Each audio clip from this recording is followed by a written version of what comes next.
Opa, seja bem-vindo a mais um vídeo. E nessa live hoje eu e o Sandro vamos falar sobre o profissional de TI nessa época de crise, de pandemia. Tu quer começar aí, cara? Não, cara, eu Hoje acho que a ideia tava, é a gente bater um papo mesmo, né? Pode falar? não, eu tava dando uma olhada hoje, cara, no LinkedIn, né, sobre vagas. E aí eu pensei, tá, beleza, vou dar uma pesquisada para ver como é que estão as vagas. Eu pesquisei basicamente a AWS, né? A gente falando de nem procurei oportunidades de TI como um todo. Procurei mais específico vagas em AWS. E aí me surgiram lá na pesquisa 1.700 oportunidades, 1.700 vagas, né? Mas eu pensei, tá, beleza, essas 1.700 vagas talvez não tenham muito a ver com crise e tal. E eu comecei a olhar, nas últimas 24 horas surgiram 60 vagas. Na última semana, 284 vagas. E no último mês, cara, foram quase 1.000 vagas, 970 vagas. E se Fora tu as que parar para foram pensar, preenchidas, né? Fora as que foram preenchidas que não isso, estão mais lá, né? isso são vagas que estão em aberto, né? Então, se tu parar para pensar, é, a gente está aí basicamente o país há um mês, né? Isso aqui no Brasil todo, eu fiz a pesquisa para o Brasil todo, a gente está com o país há praticamente um mês com essa crise de saúde e tal, e que vem para talvez para algumas pessoas também a parte da crise financeira. E para a galera que está na área de TI, né, principalmente aqui na área de cloud, AWS, que foi o que eu pesquisei, não, isso parece não ter acontecido, né? Que são 1.000 vagas nesse um mês aí, um mês de pandemia. Cara, é interessante que parece que o TI no geral, né? Não só cloud, mas o TI no geral tá meio que na contramão desses problemas que estão acontecendo. Porque, inclusive, a gente, só para falar para a galera, a gente gravou até um podcast falando sobre isso nessa semana, relacionando com um artigo que a gente viu, né, no G1, um artigo falando sobre isso, sobre as oportunidades vagas que surgiram justamente nesse período por causa dessa pandemia e dessa crise.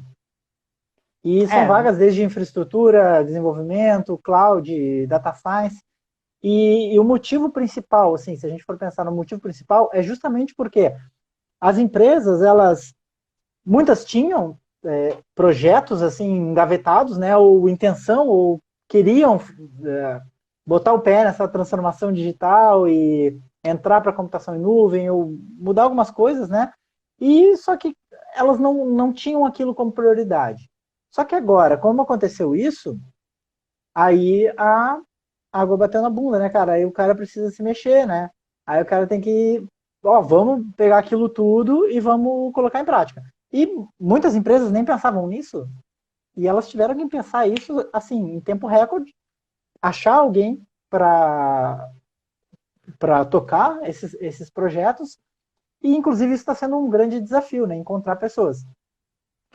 Hoje, de manhã, eu conversei com, com um cara aí de uma empresa que quer tá conversando com a gente para a gente fazer uma parceria, né? Eu não vou ainda falar nomes, tá? Porque eu nem sei se vai acontecer. Mas o que ele me falou, cara?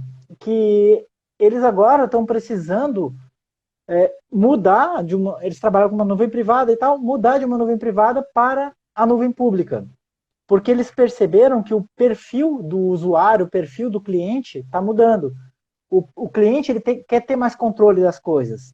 O próprio profissional de TI, cara, ele quer ter mais controle daquelas coisas lá. Porque, assim, tu depender de um de abrir o chamado e tal, para ter mais recurso, depender, ter que esperar uma semana, às vezes dias, ou até semanas, para o cara te disponibilizar um recurso de memória, um recurso de hardware, não dá mais. Ainda, principalmente nos dias de hoje, que as decisões têm que ser rápidas, né? Então, eles perceberam essa mudança no mercado e, cara, agora a gente precisa entrar na nuvem pública, a gente precisa oferecer serviços de nuvem pública, ele me dizendo. E qual que é o grande desafio dele, cara? Encontrar profissional. Encontrar profissional está sendo o maior desafio. Inclusive, essa foi um dos temas da nossa conversa, porque ele falou, cara, vocês têm aí uma escola de cloud, tem vários profissionais que se formam aí com vocês. Então, talvez a gente consiga fazer uma troca, né? Vocês me ajudarem a encontrar profissionais qualificados para ajudar nesse projeto. Então, ficou bem claro essa oportunidade agora, né? Mais claro ainda. Então, foi legal esse feedback. Cara, e eu olhando essa pesquisa que eu pensei, pô, eu tenho que formar pelo menos, no mínimo, aí 50 pessoas por dia, né, cara? Para poder suprir a necessidade do mercado. Então, hoje eu não consigo fazer isso, não tem essa, não tem essa quantidade de pessoas ainda, né? 50 profissionais por dia. Mas o interessante é que Vai tem, ter, né? vai ter. Vai ter, ainda não tem. Com certeza, eu acho que as pessoas vão começar a se ligar, né? Nessa.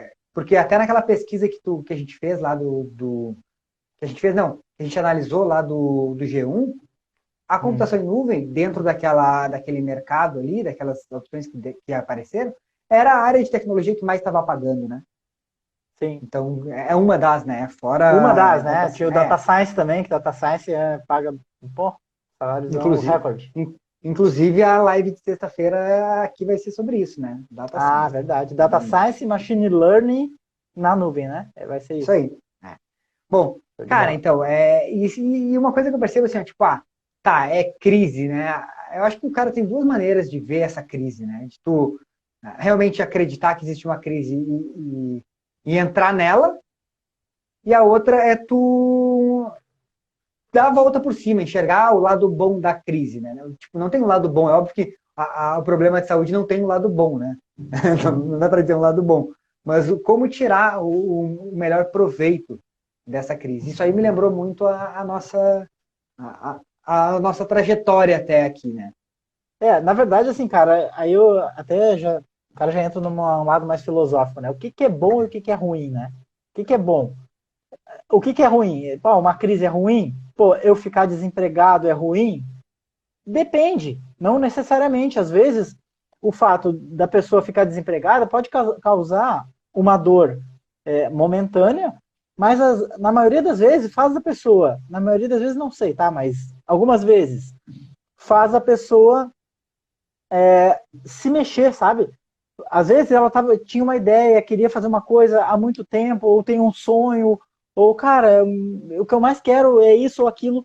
E só que na correria do dia a dia, na rotina do dia a dia, a pessoa não faz, né? Ela se acomoda, é normal isso do ser humano, o cara se acomoda. Mas aí quando acontece uma coisa assim que parece ruim, e que inicialmente é ruim, na percepção de muitas pessoas pode ser ruim, ela faz o cara se mexer. E às vezes, se não fosse uma crise, ou se não fosse uma coisa ruim ruim, né, que acontecesse, o cara não ia fazer aquilo que ele tanto quer. E isso, como tu falou, foi exatamente o que aconteceu com a gente, né? Talvez a galera esteja um pouco curiosa para tentar entender isso, né? Eu vou, de repente, falar rapidamente, contar um pouco da nossa história, né? Como a gente começou. Porque foi numa crise que o bicho pegou, né, para nós. E foi numa crise que fez a gente chegar nisso. Foi um bolo de crises, né? Lady Murphy na veia, Lady Murphy na veia. Total, né? Agora o cara. Não, agora tu ri, né? Bom, primeiro para quem agora não sabe. Eu ri, mas olha, eu chorei, velho. Para quem não sabe, o Sandro é meu irmão, meu sócio aí, eu acho que as pessoas talvez já saibam, não sei, mas talvez algumas pessoas não saibam. Cara, a gente trabalha junto, eu acho que desde que eu tinha uns 15 anos, né, Sandro? A gente trabalha junto, eu tô com 38, deve fazer o quê aí? 20 e poucos anos. Então, a gente começou em Porto Alegre, lá na época que o Sandro trabalhava na GVT, acho que existia GVT, não existe mais, né? Implantando a DSL, o Sandro era na parte de implantação de ADSL. E aí, não, acho que foi antes, ainda trabalhava na NET. Trabalhava na NET, fazia retirada de equipamento e eu com 15 anos subia nos postes para cortar os cabos. Né? Não, tu só pegava o controle remoto. Eu que subia no poste. Tá bom. Isso. Ô, Leandro, vai lá recolher o controle remoto que eu desligo o cabo no poste. Não, mas, meu, olha só, é legal tu relembrar isso aí, porque isso aí foi aquela primeira veia empreendedora, né? Porque, pô, tinha uma oportunidade de retirar equipamentos e, pô, vamos retirar, vou pegar o Leandro, faz um rachid com ele e a gente faz um extra, né? Que era depois do trabalho, né? Aí foi a nossa primeira parceria, né? Com 14... Tu tinha 14 anos, eu não tinha 14, mais. 15 anos, não me lembro muito bem.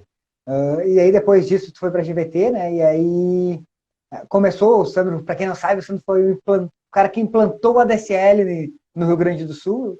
Então, tipo, da GVT, pelo menos, foi, né? Não sei se na NET Na também verdade, foi, assim, ó, né? o que aconteceu? Antes era só internet de escada, né? A galera já deve saber a minha idade agora, mais ou menos, nesse momento. Então, era internet de escada, e aí a GVT trouxe o ADSL para Porto Alegre, acho que só tinha em São Paulo, e eu fiquei responsável por fazer funcionar o negócio, os modems. Os modems. E aí eu comecei a testar modem tipo bicho, né? E, cara, eu não fazia nem noção de como que aquilo funcionava, porque era uma coisa nova. Era um novo mindset, né? Até então, como que funcionava a internet? Tu conectava um cabinho telefônico ali, o modem fazia uns barulhinhos e o negócio funcionava. Agora tinha um modem externo que tinha que fazer funcionar. E eu fiquei responsável em fazer isso. Só que eu consegui passar por esse desafio e aí eu que testava tudo que é modem. Então os fabricantes lá, Alcatel e Tricom, te lembra, Leandro? Mandava os modems para eu testar. Só que naquela época, o cliente, hoje é fácil. Hoje tu pede uma internet, o cara vai lá, deixa tudo funcionando, Wi-Fi bombando ali, tu só usa. Mas antes não, antes o cliente, ele tinha que comprar o modem e ele tinha que se virar para instalar, porque a GVT só chegava lá e entregava o cabo de telefone com um filtrinho e o cara tinha que conectar. E aí, aí que foi a nossa segunda sacada de parceria que deu início a tudo, né? Eu fiz uma parceria, eu ensinei o Leandro, só eu que sabia configurar os modems em Porto Alegre, na verdade. E tu homologava os modems, né? Testava. Chegava em mim, eu era o primeiro da cidade que recebia o modem. E aí eu aprendia como configurar, ensinava o Leandro, e aí eu fiz uma parceria com uma loja que vendia, a loja vendia o modem e o cliente chamava o Leandro para instalar. E aí que começou a nossa empresa, né? Então eu instalei acho, os primeiros ADSLs em Porto Alegre. E aí começou a nossa empresa. Levava uma semana para conseguir fazer dar certo aquele negócio. Mas ainda não é o momento da crise que fez a gente se mexer, né? Com certeza. Daí depois disso até que a gente foi crescendo, né? Aí a gente abriu a empresa lá em Porto Alegre, foi crescendo e fechou alguns contratos, já tinha alguns contratos de prestação de serviço com empresas e continuava instalando a DSL, porque as empresas começaram a comprar a DSL, né? E aí eu comecei a instalar nas empresas e comecei a fechar contrato de manutenção com as empresas. Antes disso eu tinha feito um estágio na área de suporte, já estava na faculdade, comecei em ciências da computação acho que com 17 anos, e fiz um estágio numa empresa e depois saí para a gente começar a abrir essa nossa empresa aí. E, bom, a gente foi, né? Acho que ficou um ano, uns 2 anos, eu acho. Mas daí a empresa quebrou, não deu certo, tu quebrou a perna, não conseguiu atender mais, e eu me mudei para Florianópolis. Aí tá chegando na crise. Eu me mudei para Florianópolis, consegui um emprego numa empresa de infra, né? E te liguei porque tinha uma vaga lá e tu começou a trabalhar no suporte dessa mesma empresa. Sim. E aí começou a bater aquela vontade de empreender de novo, velho. Porque eu não conseguia ser funcionário, não conseguia, né? E aí, não, tenho que empreender, tenho que abrir algum negócio. E aí que a gente resolveu comprar uma loja de informática, né? Aí o Leandro entrou de sócio na parte técnica, eu na parte comercial. E aí, só que a gente não tinha dinheiro, né, para comprar a empresa. A ideia estava boa, só faltava o capital. Daí a gente convenceu o pai entrou com nós na parceria, deu o carro dele lá pro cara da loja, e a gente ficou com a loja e começou a agregar serviços, porque a gente trabalhava em empresa de infra, né? Trabalhava Santana com Linux. 2000 verde. O Santana. Trabalhava com Linux e Windows, e aí a gente começou a agregar serviço para empresas, né? Um trabalho mais corporativo, que antes a loja só vendia peça de computador e montava. Cara, sei que quantos tempo depois, Leandro? Uns 3 anos depois a gente estava já com porque 6 depois funcionários. dessa loja aí, depois dessa loja a gente foi crescendo, mudou a loja de endereço, aí fez uma loja, praticamente uma loja de shopping, né? A coisa mais linda era a loja e tal. Investiu uma grana, né? Investiu uma grana. E aí veio, acho que a primeira porrada foi quando veio as magazines aí, né? Que a gente ia. Verdade, isso foi a primeira coisa. As magazines começaram a vender computador e a gente ficou totalmente sem ter como concorrer com eles, né? E aí acho que foi quando a gente fechou a loja e focou na prestação de serviço. Então ali a gente já tinha investido uma grana naquela loja e acabou fechando e começou a ir com a parte de prestação de serviço. E aí sim, a gente já estava depois prestando serviço tanto para pessoa física, pessoa jurídica. A gente estava só na parte técnica tinha 6 funcionários, tinha 2 técnicos de campo, 2 técnicos de laboratório, mais técnico de suporte, e aí mais comercial, secretária, administrativo, vendas, tinha uma galera trabalhando, me lembro. Tem uma galerinha, né? Tinha uma galera trabalhando na época. E aí que começou acho que saiu uns 3 anos, né? Quando essa Cara, função. foi desde que as magazines entraram, o que aconteceu? A gente teve que alavancar mais serviços de TI para empresas. E eu, como vim no background técnico, eu era técnico. E aí eu tive que me adaptar na parte comercial, tinha que vender. E eu precisava fechar contrato, porque para pagar o custo que tinha a empresa, eu tinha que estar o mês inteiro, eu tinha que fechar novos negócios, né? E esse foi o grande desafio. Fala. Não, não, só Quer para a galera falar? entender o porquê que a gente tá contando essa história, né? Ah, Para é. mostrar a oportunidade na área de TI na crise, né? Então a gente vai contar basicamente uma crise que a gente passou aqui e aonde que a gente viu essas oportunidades. Então E é isso que é basicamente uma crise que fez a gente se reinventar, né? Que é o que isso, isso, acontece normalmente nas crises, no caso dessa pandemia. isso. Daí, aí o fato de eu não saber exatamente como vender, e a gente tentou várias coisas, tentou desenvolver software, tentou várias coisas, e a coisa não andava. E o nosso custo era muito maior do que o que a gente ganhava, o que a gente recebia, do que a receita, né? E aí chegou uma hora, a gente olhou e tava, cara, muito fodido. Devendo para 3 bancos e tava bem ruim a situação, né? Perdemos um cliente, né? Um Perdemos um cliente cliente que era grande, uma rede de lojas que a gente atendia, tinha loja pelo estado inteiro, então era um cliente grande que a gente tinha. A gente perdeu também, né, nessa época aí. E eu acho que você foi fazendo uma bola de neve, né? Foram foi acontecendo uma algumas bola. coisas nessa. Por isso que eu falei da lei de Murphy, né? Veio uma coisa em cima da outra, porque aí a gente já estava devendo para 3 bancos. Aí chegou um cara uma vez lá e falou: Cara, ó, chegou num baita de um carro e eu tenho caminhões, a minha empresa está se estabelecendo aqui, quero comprar 14 notebooks. E a gente, caraca, velho, olha só, deu, nós vamos, isso vai nos ajudar pra caramba, pelo menos um banco a gente paga, né? Aí a gente analisou tudo, Serasa e tava tudo certo. O cara, a gente vendeu os notebooks pro cara, ele só pagou a primeira parcela e a empresa sumiu, velho. Empresa fantasma, sumiu do mapa, desapareceu total.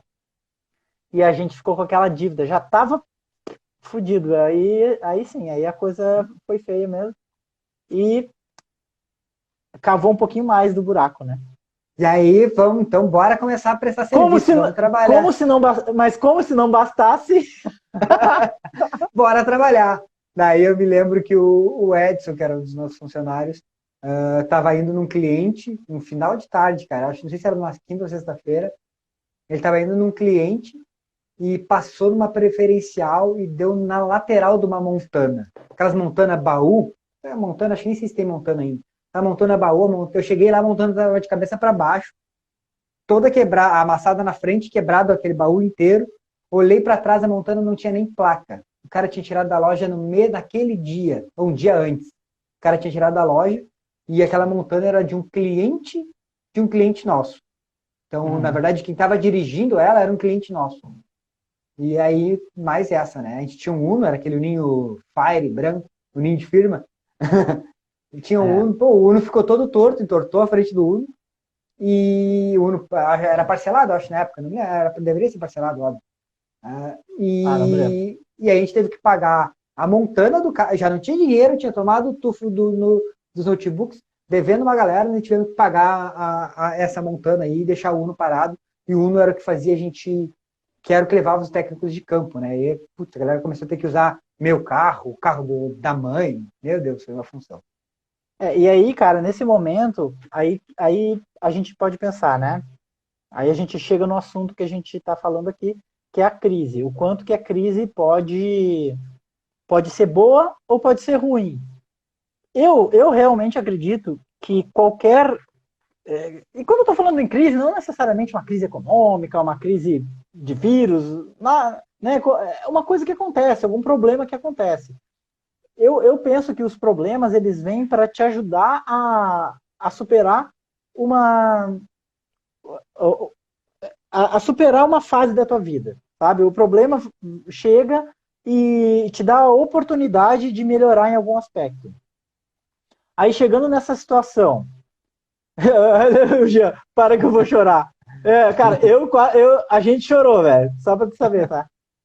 Porque assim, ó, pior do que isso, pior do que toda essa merda que deu, foi a questão dos nossos valores, né?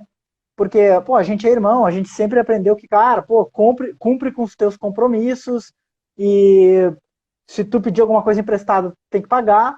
E o fato é que a decisão que a gente teve que tomar naquele momento foi de não pagar mais os bancos. Porque, cara, se a gente continuasse pagando o banco, a gente ia quebrar. Aí, além de não conseguir pagar banco, não ia conseguir pagar funcionário, não ia conseguir pagar ninguém. Então, a gente teve que tomar essa decisão, que foi uma decisão difícil de tomar. Porque vai contra os teus valores, sabe? Tu sente assim, cara, tudo que eu aprendi na vida, eu agora não, eu vou ter que fazer o contrário. Então, porra, tu te sente um bosta, na verdade. E aí a gente teve que tomar essa decisão, né? Tomar essa decisão. Só que, aí que tá. Aí tu encara, porra, meu, não nasci, ou tu fala, não nasci pra isso, desisto de tudo, larguei, e, cara, vou voltar pro que eu fazia antes e já era. Ou tu faz isso, ou tu tenta achar uma alternativa. É aí o momento em que a tua mente começa a pensar fora da caixa, de uma forma forçada, né? Porque se as coisas não acontecem, se tu não tá na pressão, tu fica no teu dia a dia, em tudo que já tá na tua mente. Agora, se acontece uma coisa feia como essa, tu é obrigado a se reinventar. É obrigado a tentar, o que a gente faz? E aí a gente tomou essa decisão e começou a buscar alguma coisa que pudesse nos dar mais lucro, né? Que fosse mais escalável, porque fazer suporte, cada contrato que a gente fechava era legal, entrava mais grana, mas em compensação entrava mais trabalho também. E era mais gente que tinha que contratar. Então, escalava o negócio, mas escalava os problemas junto. E a gente queria buscar alguma coisa que não tivesse isso. E aí a gente tentou desenvolver um software, né, Leandro? Que foi um desastre total, que quando a gente... Reinventar a roda, né? Reinventar a roda. Depois que a gente desenvolveu tudo, a gente viu que as pessoas não queriam aquilo. Não vou entrar em detalhes porque não vem ao caso. Mas aí que a gente começou a pensar o que a gente pode fazer para melhorar. E aí resolvemos entrar no mundo online, né? Pode falar, com isso, e com isso aí a gente descobriu, né, a computação em nuvem, né? A gente começou... Fala. Falei, desculpa, eu cortei. Não, a gente, daí com essa situação, a gente começou a ver o que estava acontecendo no mercado, né? A gente fez alguns eventos online falando sobre computação em nuvem, que na época era uma coisa que se falava pouco ainda, tá? Não tinha muita gente, era difícil de achar especialistas. Então, e com isso a gente acabou conhecendo a computação em nuvem. E aí a gente percebeu ali nesse mercado que tinha uma oportunidade. E a gente pegou, eu me lembro que a gente já estava devendo e resolveu pegar uma grana que a gente não tinha, né, para investir em capacitação. Porque assim, ó, naquele momento o que a gente sabia fazer era a prestação de serviço de suporte. E a gente já estava fazendo lá 4, 5 anos, eu acho, mais, eu sou meio ruim de data, e viu que, não está dando certo, porque a gente tinha os concorrentes aqui da região, tinha que ficar baixando o preço, e não tinha muito o que fazer, né? A gente tinha concorrência, então a gente viu que na computação em nuvem tinha uma oportunidade, que na região não tinha ninguém aqui, e a gente percebeu que ali a gente poderia atender outros mercados, e não aquele mercado ali, que é aquele mercado mais competitivo, era um mercado que estava surgindo, e a gente viu que ali tinha oportunidades. E aí a gente resolveu começar a se capacitar na parte de cloud, e tivemos, na época, eu lembro que a gente teve que investir uma grana que a gente não tinha, óbvio, né? E porque fala. Não, eu lembro que a gente fez um evento online, né? Que era um congresso online, porque a gente não manjava nada de cloud. E aí a gente convidou pessoas para fazer palestra de computação em nuvem. Era Kona Cloud o nome. Pessoas para fazer... Quem aí alguém participou do Kona Cloud? Eu ia perguntar isso. Quem aí é do tempo do Kona Cloud? Fala eu aí no Instagram, cara. Se alguém assistiu o Kona Cloud, por favor. Quero ver. Cara, então o que acontece? A gente convidou um monte de gente para falar, Só que a gente inventou, cara, vamos falar sobre o quê? Vamos fazer o congresso de quê? Vamos falar de cloud, que é um negócio que está surgindo agora e tal. E aí a gente não achava que aquilo era tão massa, assim, era tão legal. Aí quando a gente começou a ver as palestras das pessoas que mandaram para nós, a gente transmitia as palestras online, né? Mas a gente assistia. E aí a gente começou a olhar, cara, olha só o que dá para fazer com esse negócio, velho. Essa computação em nuvem é um negócio louco, muito mágico. Porque, porra, tu vai ali e faz o que tu levaria um dia inteiro, tu faz em alguns minutos. Aí que a gente começou a se apaixonar por aquilo, né? E aí decidimos, cara, esse é o caminho, velho. Vamos ir por isso. E o Leandro gostou também, começou a estudar tecnicamente. E aí que a coisa começou a andar, né, Leandro? Isso aí, daí a gente comecei a me especializar, fiz vários. Cara, aqui em Florianópolis não existia curso nenhum, né? Tive que ir a Porto Alegre, daí cursinho de Porto Alegre fim de semana, não valeu nem a viagem. Mas assim, cara, eu gastava uma grana, né? E fui não me lembro se fui de São Paulo ou Curitiba, que eu fui fazer o curso da própria AWS de arquiteto. Fiz um curso de 3 dias, era $1.500 na época. Hoje ainda deve ser $1.500, que muda o preço do dólar, mas ainda já era esse valor. E também um curso de 3 dias teórico. E, cara, assim, ó, não foi uma coisa simples, fácil de aprender, tá? Porque não tinha o conteúdo que hoje a galera tem aí, né, na internet. Então, conteúdo totalmente em inglês, tudo em inglês, e o cara tinha que ir muito atrás. Então, mas eu consegui aprender e comecei a botar em prática. Inclusive, a galera que assistiu a live ontem aqui com o Odileno acho que foi um dos nossos primeiros clientes de migração de projeto mesmo, para a nuvem, né? E eu precisava fazer o cara acreditar naquele negócio, porque ele também já era nosso cliente, até ontem a gente chegou à conclusão que ele já era nosso cliente há, eu acho que uns 12 ou 14 anos, tá? Tudo ele isso? falou que, da época do banheiro lá, 12 anos no mínimo, sim. Ele é nosso cliente, sério? 12 anos. Caraca, alguém perguntou aí que ano foi isso. Então agora a gente já. Aí eu não respondi porque eu não lembro. O Jean Carlos perguntou que ano foi? Que ano foi? Então, se foi 12 anos atrás, quando é que foi? Faz tempo. Faz tempo? Não, faz tempo, claro que faz. O Odileno, desde a época do banheiro lá, a gente estava conversando, né? Quando ele saiu do banheiro. Há 12 anos. Só para eu concluir a história para a galera, o que aconteceu? Depois que a gente se reinventou, a gente já pagou os bancos, tá? Só para a galera não achar, putz, são os caloteiros. Aí a gente conseguiu. Eu ia chegar nessa fase agora. Tipo, não, mas já deixa eu falar agora, porque senão alguém sai e não vê essa parte, né, velho? Aí acha que a gente é caloteiro. Acha que a gente é caloteiro. Então, daí o que eu tô falando, fechou o primeiro projeto com o Odileno, e eu me lembro que, na época, a gente fez um negócio que para mim, assim, ó, foi uma das formas, modelos comerciais que foi muito massa. Que a gente fez o que com ele? Cara, tu não nos paga nada, ou nos pagou, acho que R$1.000 na época. Teve uma... de start do projeto, mas o máximo que tu vai nos pagar é o quê? Tudo que tu economizar com a tua infraestrutura, e aí quem não sabe como foi a história, olha a live dele, que a gente fez ontem, tá aí disponível no Instagram hoje. Depois que acabar isso aqui, dá uma olhadinha. Tudo que tu economizar nesse teu projeto, tu vai nos pagar por 6 meses. E aí que eu percebi que, cara, eu consegui fazer o cara reduzir, na época, acho que foi R$7.000 por mês. Caramba! Imagina, quantas empresas a gente pode fazer isso? Para quantas pessoas a gente pode fazer isso? E aí que a gente começou realmente a focar em cloud, né? A começar a prestar só serviço, não só serviço de cloud, começar a atender cloud. Hoje, sim, a gente só presta serviço de cloud, acho que há uns 3 anos atrás. A gente foi cancelando, né? Os nossos clientes, passei para alguns parceiros, as empresas que não precisavam de cloud, porque muita gente pensa que, mas tu passou para o cara, não conseguiu botar cloud. Não, é que o cara realmente não precisava, entendeu?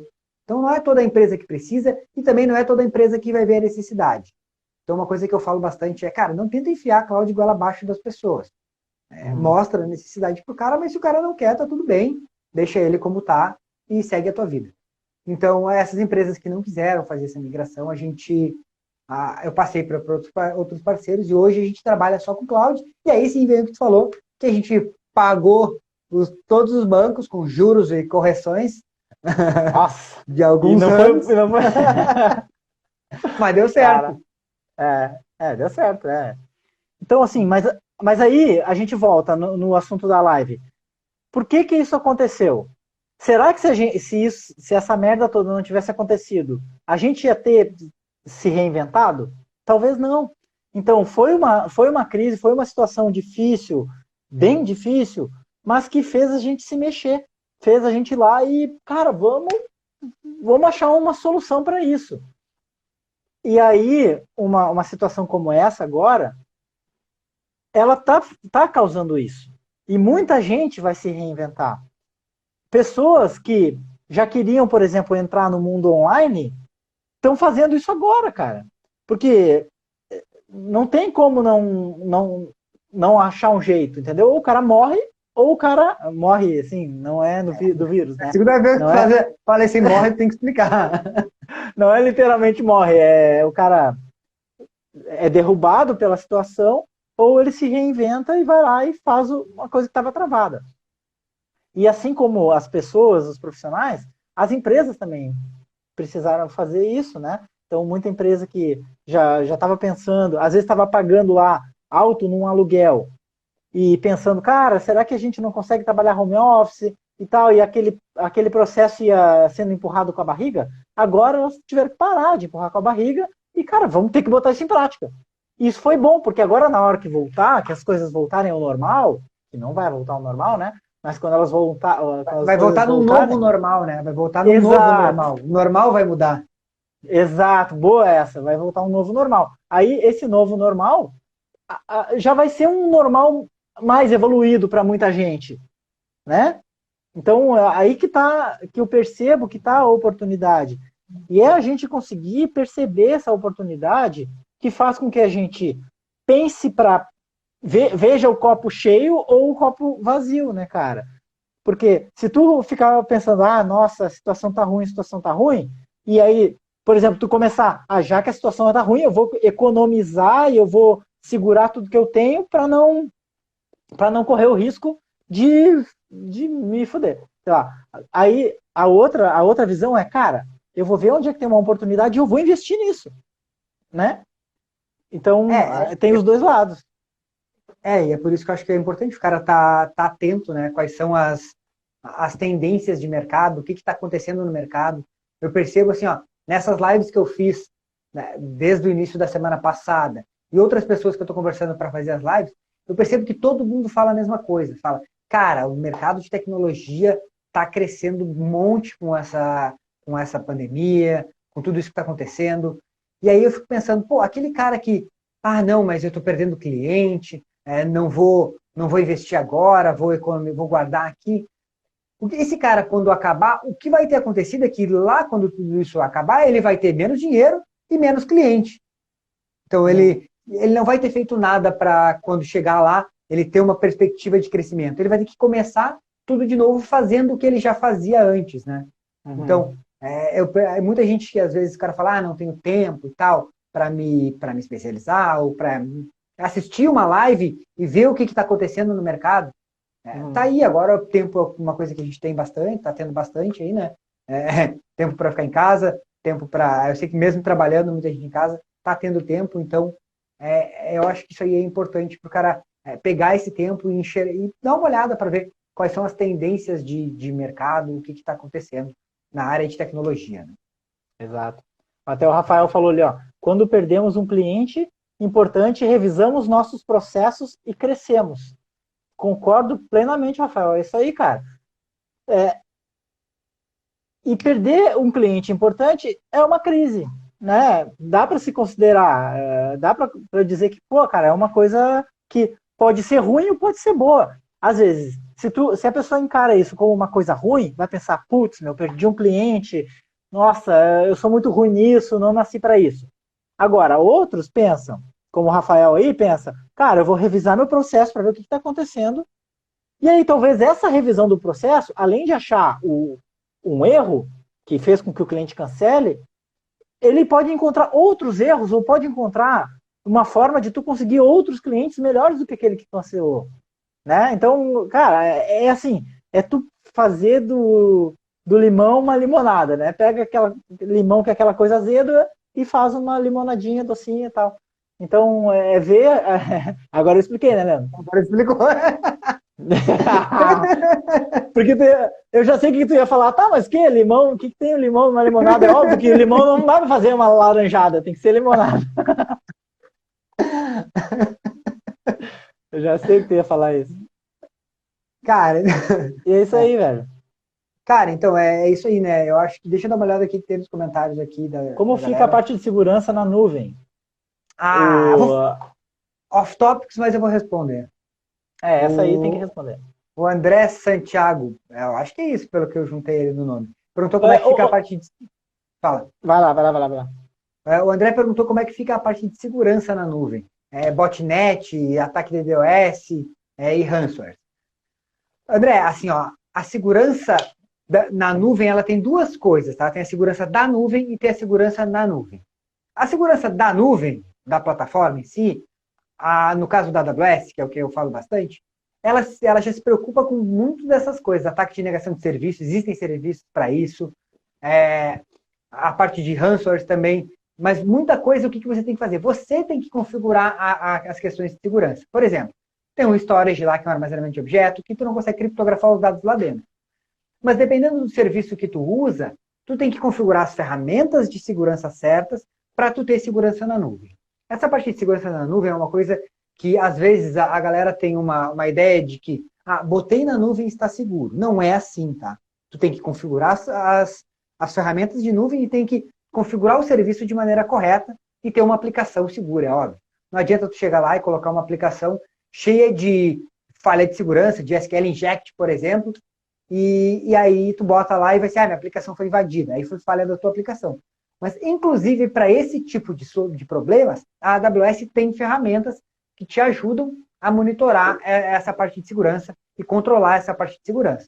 Então, a segurança na nuvem, ela depende muito de quem está configurando, tá? Se você perceber, teve alguns meses atrás, alguns vazamentos de dados de bancos, até do Zoom, na nuvem. E essas empresas, depois, elas foram lá e falaram, não, realmente foi a gente que configurou um bucket, que é um serviço da AWS, configurou errado e por isso que vazou. Então, normalmente é erros de configurações. Então, porque a segurança na nuvem, ela não é, botei na nuvem, está seguro. Não, botou na nuvem da maneira correta, usando os serviços corretos e fez as configurações corretas de segurança, aí sim vai estar seguro. Inclusive, André, se tu olhar a live de ontem, que foi com o Odileno, eu não sei se ela ainda está disponível, se não está, depois a gente vai colocar ela de novo aí. O Odileno, tu falou ali sobre segurança, ataque DOS e tal. Inclusive o Odileno, ele escapou de um ataque de DDoS colocando na nuvem.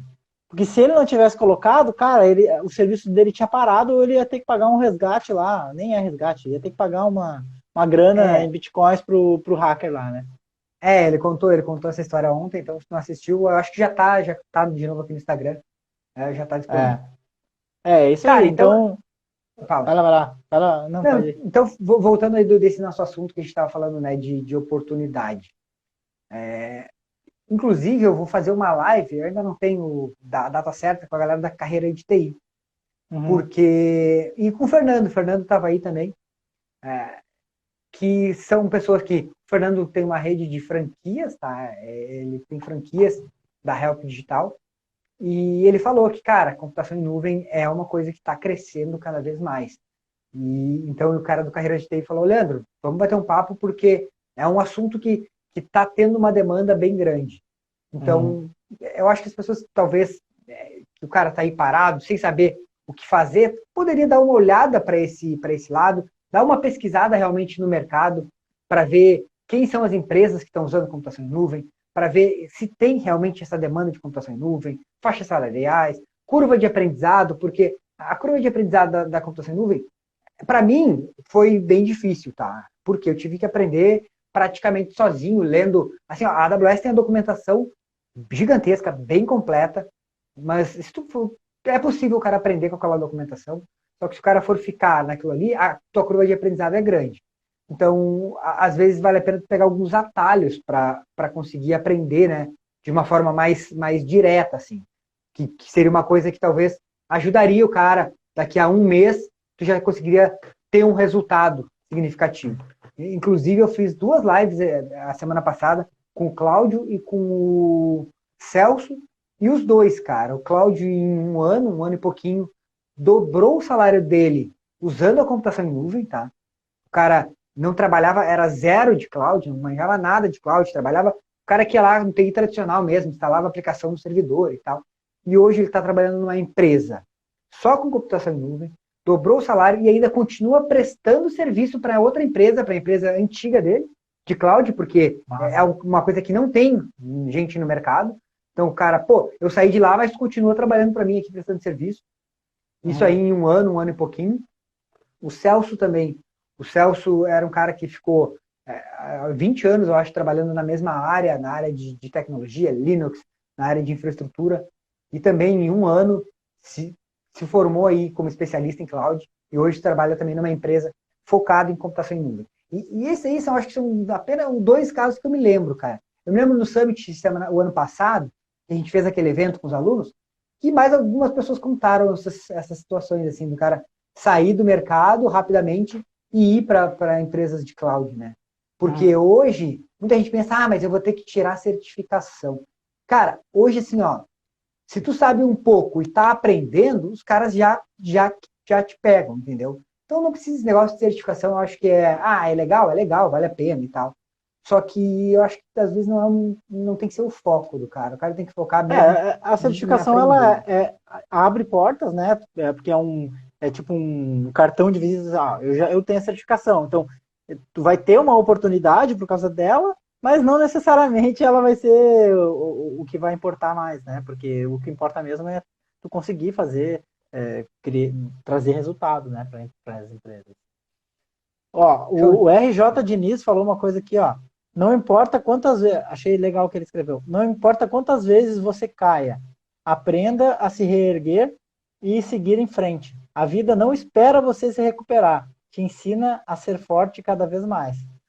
E assim, eu iria além ainda. A vida te dá oportunidades para você se recuperar. Eu falaria isso, mas concordo plenamente com isso. Ele Eu é não sei. aluno, ele é aluno, ele é aluno do programa de especialização da AWS. Entrou, Ah, acho que, não sei se foi na última turma ou na anterior. show, show. E tá aí em todas as lives com a gente. Eu vi ele nas lives aí todas. Massa. Ah, Deixa vamos eu ver ver, aqui, alguém mais show. aqui. É que comecei a trabalhar com isso, alguns clientes têm um conceito, tem esse conceito mesmo. Jogam a segurança para o provedor. O André falou que, como é a parte de segurança, né, que ele começou a trabalhar com cloud, e alguns clientes jogam o compromisso da segurança, né, para os provedores de cloud. E não é bem assim, não é, tá? Não é assim que funciona. Isso é uma coisa que está bem definido em todas as plataformas, isso aí não é específico da AWS, todas as plataformas. Quando a gente está falando de IaaS e PaaS, infraestrutura como serviço, plataforma como serviço, muita parte da segurança é responsabilidade sua.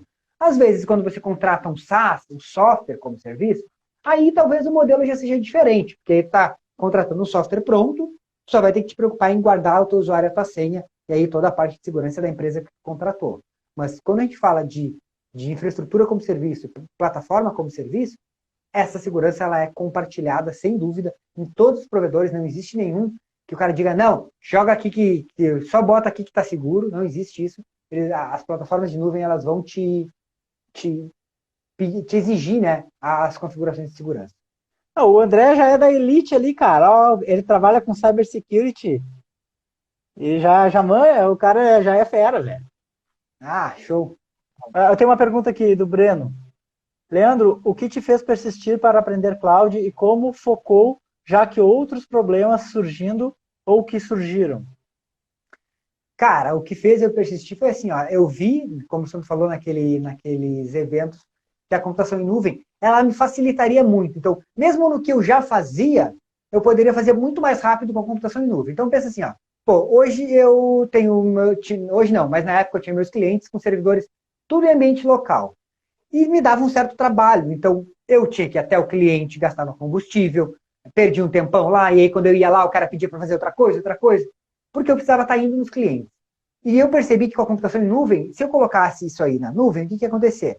O cara não ia ter mais o servidor lá e a minha manutenção, a minha prestação de serviço ia ser mais fácil. Então, é uma coisa que é real, assim, ó. A computação em nuvem, ela te paga mais, e tu trabalha menos. Quando eu digo trabalhar menos, por quê? Porque fica muito mais fácil de tu fazer as coisas, mais fácil de gerenciar. Tu recuperar, deu pau no servidor. Para tu recuperar o negócio é 2 cliques, cara. Voltou, vem. Entendeu? Ah, não dá pau. Dá pau. É óbvio que vai. Se tu tá usando a computação em nuvem como um servidor, vai te dar problema, tá? Vai dar problema lá na frente, mas tu tem que estar com a tua infraestrutura preparada ou para resolver o problema sozinho, ou que tu clique 2 vezes e resolva. Então, na época, eu pensei, pô, é fácil de eu resolver os problemas. Hoje eu sei que eu não deixo nenhum problema acontecer mais, tá? Mas na época, o que eu percebi é que era muito fácil de eu resolver qualquer tipo de problema que acontecesse. Então foi isso aí que me fez persistir, porque eu vi que, pô, eu vou estar num mercado que não tinha muita gente hoje, então é um mercado crescendo. Eu vi as principais empresas do mundo investindo nisso, que era a Amazon, Microsoft e Google. Na época a Microsoft estava começando, acho que nem sei se estava começando, mas eram as tendências que tinham de mercado. Eu falei, cara, se esses caras estão apostando nisso, por que eu não vou apostar? Quem sou eu para ir contra o Google, contra a Microsoft, contra a Amazon? Eu vou dizer, não, nada, isso aí não funciona, tudo vai dar errado. Eu vou ficar fazendo aqui no meu servidor local. Não sou louco. Então, eu percebi que tinha essa tendência e eu, vou investir nisso aqui. O quanto antes eu começar, antes eu vou surfar essa onda, antes eu vou aproveitar desse mercado, né? E foi isso que eu fiz. E aí, só que eu percebo que hoje, 5, 6 anos depois, ainda é um mercado que está crescendo, entendeu? Então, a onda ainda está se formando, com certeza, a onda ainda está se formando ali. Então, ainda dá para surfar muito. O cara fala de surfar onda, até me deu saudade agora. O cara fala, ainda dá para entrar nesse mercado. E tanto que se você olha nas minhas lives, muita gente nunca ouviu falar de computação em nuvem. Profissionais de tecnologia que não sabem realmente o que é computação em nuvem. Assim como empresas vendem soluções achando que estão vendendo computação em nuvem e não é computação em nuvem, porque o cara não sabe o que é computação em nuvem, entendeu? Então, o Facebook é o melhor termômetro para isso. A gente bota os vídeos no Facebook e aí tem um monte de comentário. E, cara, a galera não tem nem noção do que é computação em nuvem, os caras não sabem o que é, entendeu? O cara acha que aquilo ali compara a AWS com a locadora da web que tem aí, que eu adorei. Essa aí não é minha, é do Rafael Bernardes, mas eu gostei. A locadora da web não tem como o cara não saber quem é, né? Então, tu fica comparando esse tipo de coisa, entendeu? Então, esses caras ainda não sabem o que é computação em nuvem e ainda não usam computação em nuvem e ainda estão passando por problema. Eu vejo todos os dias empresas passando por problemas por não usar a computação em nuvem, coisa que o cara resolve em 2 horas, em 5 horas, os caras estão lá penando para tentar resolver aquilo lá. Então foi isso aí que me fez persistir e acreditar que ia dar certo e deu. Está dando. Tá dando. Show de bola. Vou ver se mais alguém falou alguma coisa aqui. O Diniz. A história de vocês é incentivadora. Muita gente, inclusive, pessoas que se veem desempregadas agora, podem e deveriam buscar como exemplo de crescimento. Valeu, Diniz. É RJ Diniz, mas eu não sei exatamente o nome dele. Eu também não me lembro. Eu vou chamar de Diniz. Diniz chama Diniz, não tem erro. Cara, e pior é que é assim, ó. Porque, tipo assim, o cara tá desempregado. Vamos pensar, o cara tá desempregado. O que ele precisa fazer para conseguir um emprego? Ou ele vai ter que disputar num mercado que a gente sabe que não está saturado, mas tem um monte de gente fazendo, dependendo do conhecimento, né, que o cara tem. Às vezes ele disputa até com o sobrinho do cara lá que aprendeu a mexer no computador semana passada e está entrando nessas vagas. Então, e eu percebo que quem reclama do mercado e está perdendo emprego são essas pessoas. O cara que está fazendo muito, o cara pensa, eu tenho 20 anos de experiência fazendo isso. Na real, não, tá 20 anos fazendo a mesma coisa, né? Parado fazendo a mesma coisa. Então, tu não tem experiência, tu tem 20 anos fazendo a mesma coisa e na área de tecnologia isso não funciona. Então, eu percebo que talvez quem esteja sofrendo com esse tipo de coisa é a galera que está muito parada fazendo do mesmo. Então, eu acho que, assim, pega essa crise aí usa ela como bengala, mas para te levantar, não para cair, né? Pega essa crise como bengala e fala, é isso que eu vou aproveitar essa parada que deu, vou aproveitar que meu mercado, que talvez eu não tenha cliente agora, e vou me pegar para estudar, para quando isso passar eu ter evoluído. Eu penso que talvez, se eu pudesse falar alguma coisa assim, para fechar toda essa live, eu acho que seria isso, aproveitar esse tempo para adquirir novas habilidades, e adquirindo novas habilidades, tu vai ir para um outro patamar na tua carreira, né? Tu vai para um outro patamar profissional. E quando tu atinge essas habilidades, tu vai ver que os clientes, se tu tem um negócio, tu começa a atender outros clientes. Se tu trabalha numa empresa, tu vai ver que tu vai concorrer a outro tipo de vaga. Tu vai concorrer a uma vaga aí, que nem a gente viu na reportagem de Cláudio, que os caras estão pagando de 12 a 19 mil reais por mês. Então, é quando que tu vai conseguir concorrer com essa vaga? Tu não vai tentar concorrer numa vaga dessas, primeiro eu vou ver se eu vou ser contratado para depois eu aprender. Isso não existe, nunca. O cara vai te pagar 20 mil reais por mês para tu aprender um negócio e levar 3, 4, 6 meses para aprender alguma coisa? Não. Então, talvez essa seja uma oportunidade de tu aprender para quando passar essa crise, ou até mesmo agora, já no meio da crise aí, já conseguir essas vagas, porque tem, tá? Inclusive, no mês passado aí, uma empresa aqui de Florianópolis, o cara me mandou, olha, mesmo no home office, a gente está contratando gente, quando tu tiver, me manda que a gente está contratando, e ele até me mandou, acho que está pagando 12 mil reais aqui para Florianópolis, e assim, ó, certificação zero, não pede nenhuma certificação, tipo, se tiver, tá tudo bem, mas não é o nosso objetivo. A gente precisa de alguém que trabalhasse ele me chamou porque era com a AWS, e 12 mil reais aqui para Florianópolis até é uma faixa salarial bem interessante. Não é qualquer mercado que paga isso aqui para a região. Cara, aqui ó, o Breno falou, acredito que depois que consegue o primeiro projeto, se empolga cada vez mais. E isso aconteceu mesmo com a gente, né? Porque... Com certeza.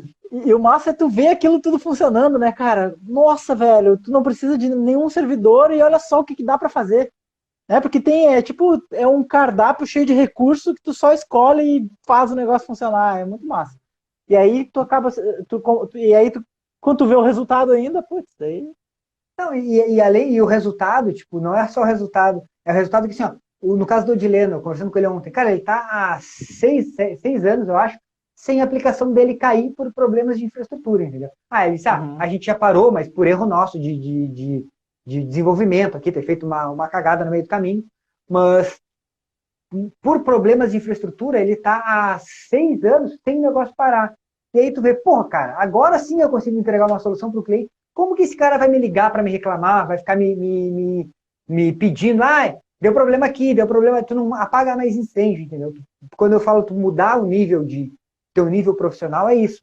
Tu atende outros níveis de empresa, tu entrega outros níveis de solução. Tu não atende mais aquele cara que, eu só quero que funcione, se funcionar bem ou mal, não tô nem aí, fico te ligando para te reclamar, fica chorando, incomodando. Isso tu não atende mais. É tipo o atirador de elite, né, cara? Tem uma galera lá, os soldados lá que vão pra guerra e tal, e esse é o cara de elite, que vai lá e fica preparado para dar aquele tiro certeiro, né? Puf. Show. Sandro, a gente tem 2 minutos aí pra live nos acabar, pro Instagram acabar. Quem que é o Raul? Estão falando do Raul ali, Raul Júnior. O Raul que me mostrou a luz da cloud. Quem será esse Raul, velho? Não sei. O Paulo perguntou quais são os principais gaps que são resolvidos para a cloud. Hoje, quais os gaps surgirão agora na crise que podem ser resolvidos com a cloud? Paulo, assim, se eu pudesse falar num gap que pode ser resolvido agora, é tu ajudar as empresas na transformação digital para começar a ser mais flexíveis. Trabalhar de casa, home office, que essa é a necessidade do momento. Né? Tem vários outros, mas eu acho que se eu pudesse destacar um, não sei se tu concorda, Leandro. O Raul, eu acho que é o Diniz. Raul Diniz, ele falou. O Raul Diniz, velho. Agora eu entendi. Raul Júnior Diniz. Agora eu entendi. Toca, Raul! Show. Sandro, tá acabando nossa live aí, o Instagram vai acabar com a nossa live. Galera, obrigado aí pela participação. Fechou, galera? 5 segundos, valeu, obrigadão, Sandro. Falou, valeu.